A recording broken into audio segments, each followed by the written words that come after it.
నమస్తే, welcome to our channel. Senior journalist Damu Balaji గారు ఉన్నారు, వారితో మాట్లాడదాం. సార్ నమస్తే. సార్, నమస్తే.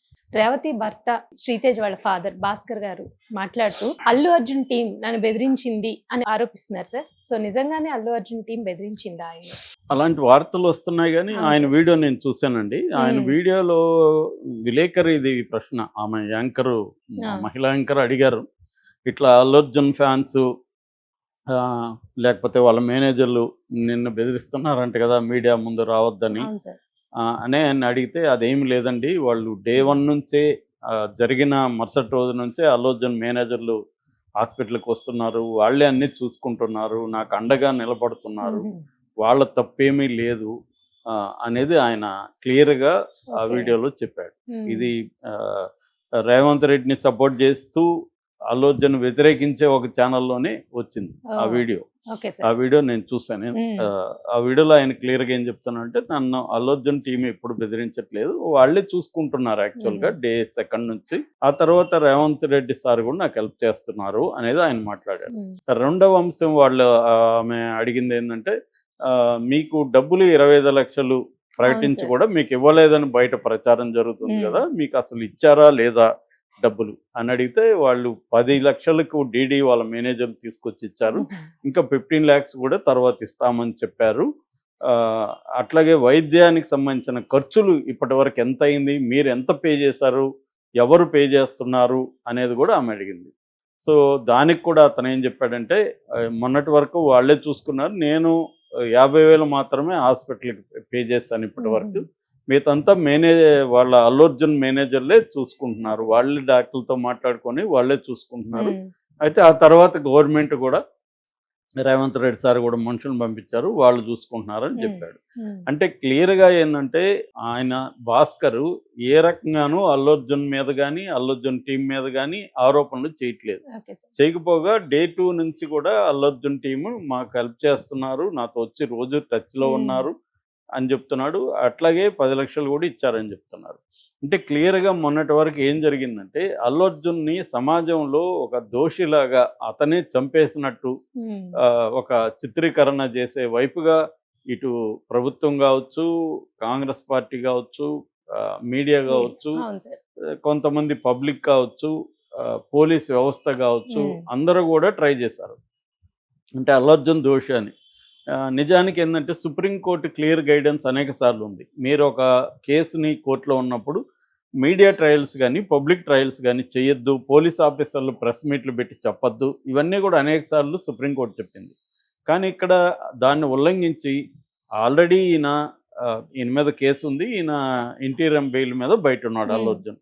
ఒకవేళ అల్లు అర్జున్ దోషాన్ని నిరూపించే ఆధారాలు, వీడియో ఆధారాలు కావచ్చు, ఇంకోటి లేఖలు కావచ్చు, ఇంకేమన్నా ఉంటే అది కోర్టుకు పెట్టి బెయిల్ క్యాన్సిల్ చేయించాలి. మామూలుగా చూడండి, కొత్త ఆధారాలు దొరికాయి, వీడియో వచ్చింది, అల్లు అర్జున్దే తప్పు ఉంది, బెయిల్ క్యాన్సిల్ చేయండి అని కోర్టులో, హైకోర్టులో కావచ్చు, లేదా హైకోర్టులో కుదరదు అనుకుంటే సుప్రీంకోర్టులో కావచ్చు, ఇట్లా బెయిల్ ఇవ్వడం కరెక్ట్ కాదు, ఆయన దోషం నిరూపించే ఆధారాలు మా దగ్గర కొత్తగా వచ్చాయి చూడండి అని పెట్టాలి. అవి పెట్టకుండా పబ్లిక్గా పోలీస్ ఆఫీసర్లు వచ్చి ఈ వీడియో చూడండి, మీరే తేల్చుకోండి, ఇదంతా ఎందుకు చేస్తున్నారు అంటే, క్లియర్గా కోర్టులో అల్లు అర్జున్ మీద పెట్టిన కేసులు నిలవదని వీళ్ళకి తెలుసు కాబట్టి, కోర్టులో మనం ఏమీ నిరూపించలేం లీగల్గా అని చెప్పి పబ్లిక్గా అతన్ని దోషిగా మార్చేద్దాం అన్న యాంగిల్లోకి వెళ్ళిపోయినప్పుడు ఏం చేశారంటే, ఒకటి ఆ బాబుకి 25 లక్షలు ఇస్తామన్నారు, ఇవ్వలేదు అనేది ఒక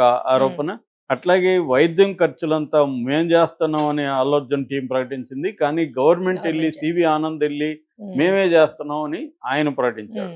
సో అంటే ఖర్చులు పెట్టట్లేదు, డబ్బులు అనౌన్స్ చేస్తాను ఇస్తానలేదు, అతన్ని పరామర్శించలేదు, ఈ యొక్క నెరేటివ్ని బలంగా తీసుకొచ్చారు జనాలు. ఎవరు కూడా, మీడియా కూడా ఇప్పటివరకు అతన్ని దగ్గరికి వెళ్ళి వీళ్ళు స్వయంగా ఇన్వెస్టిగేట్ చేయలేదు.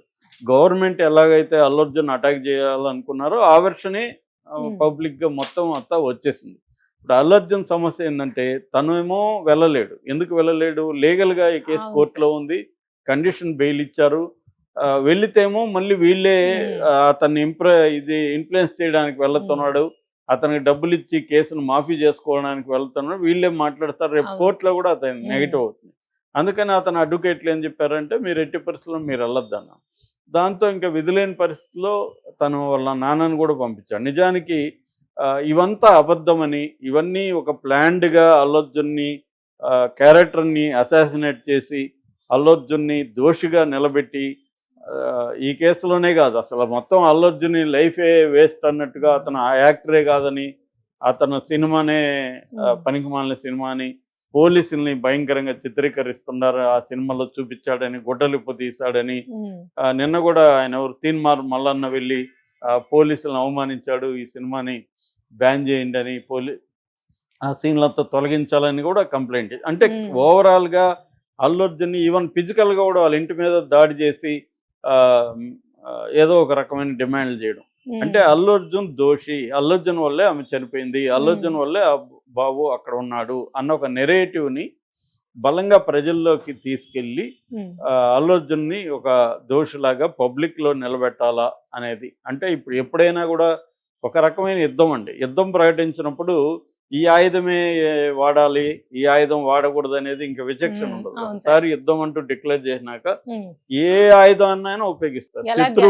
శత్రువుకి హాని చేసే ఏ ఆయుధమైనా శత్రువుని హాని చేయాలి, శత్రువుని మ్యాక్సిమం గాయపరచాలి లేదా చంపేయాలి అనుకున్నప్పుడు ఇంకా ఈ ఆయుధం వాడాలి అదేమి ఉండదు. అందుకని నిజానికి అల్లు అర్జున్ ఆ కేసు గురించి మాట్లాడాలి కానీ అల్లు అర్జున్ సినిమా గురించి ఇప్పుడు పుష్పలో ఏమేమి ఉన్నాయి, సీన్లు ఉన్నాయి, 1000 రూపాయలు ఇచ్చి ముద్దు పెట్టమన్నాడు, ప్రతి సినిమాలో కూడా మనం డిజెక్ట్ చేస్తే ప్రతి సినిమాలో ఉంటాయి. పోలీసులను కొత్తగా ఇప్పుడు అవమానించడమేం కాదు, ఒక కరప్ట్ పోలీస్ ఆఫీసర్ని, క్రూయల్గా ఉండే పోలీస్ ఆఫీసర్ని హీరో ఎట్లా డీల్ చేస్తాడు అనేది అన్ని సినిమాల్లోనూ చిన్నప్పటి నుంచి బ్లాక్ అండ్ వైట్ సినిమాల దగ్గర నుంచి ఉన్నాయి.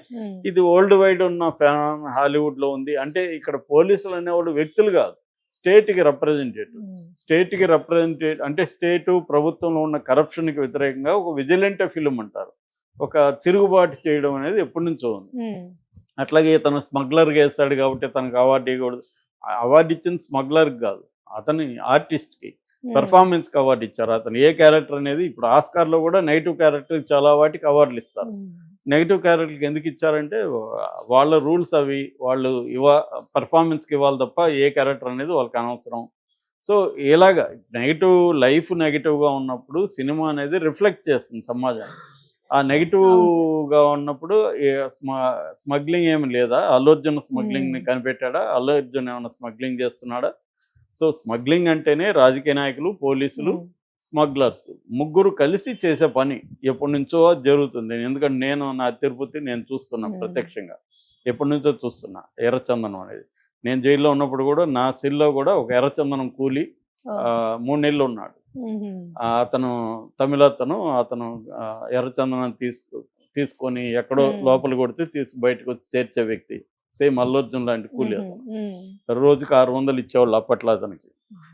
సో అతను జైల్లో ఉన్నాడు. అలాగే చాలామంది ఉండేవాళ్ళు. సో ఇది దాన్నే కదా సినిమాలో చూపించారు. అదే సినిమాలో ఏంది, సమాజంలో జరుగుతున్న దాన్ని చూపిస్తారు, అది జరుగుతుందని.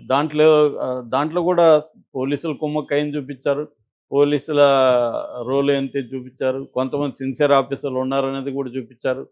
అట్లాగే రాజకీయ నాయకుల ఇన్వాల్వ్మెంట్ చూపించారు. అన్ని ఇతర స్టేట్లో కూడా ఎలాగో జరుగుతుందని చూపించారు. ఇవన్నీ చూపించారు కదా. సో అవన్నీ కూడా డిస్కస్ చేయడం, అవన్నీ డిస్కస్ చేయకూడదని కాదు, కానీ ఇప్పుడు టైమింగ్ అనమాట. కావాలనే ఇప్పుడు ఇన్ని రోజులైనాక అతను ఎవరో ఏసీపీ, సస్పెండెడ్ ఏసీపీ అతను విష్ణుమూర్తి ఎవరో, అతనైతే ఫస్ట్ సినిమా ఎప్పుడు 3 ఏళ్ళు అయింది సినిమా రిలీజ్ అయ్యి. దాని మీద ఇప్పుడు అతను చర్చ పెట్టి ఆ సినిమాలు ఏమేమి ఉందో మాట్లాడుతున్నాడు. ఇన్ని రోజులు అతనికి ఎందుకు అసలు ఇంతకీ అతని సినిమా కూడా చూడలే, ఎవరు చెప్పారంట అతనికి, అది కూడా అతనే చెప్తున్నాడు. సో పైగా అట్లాంటి జైభీమ్ లాంటివి తీయాలని, జైభీంలో నిజానికి పోలీసుల అకృత్యాల మీద దారుణంగా జైభీంలో తీశారు. ఈయన అది కూడా చూసినట్లేదు, చూసుంటే అది చెప్పేవాడు కాదు.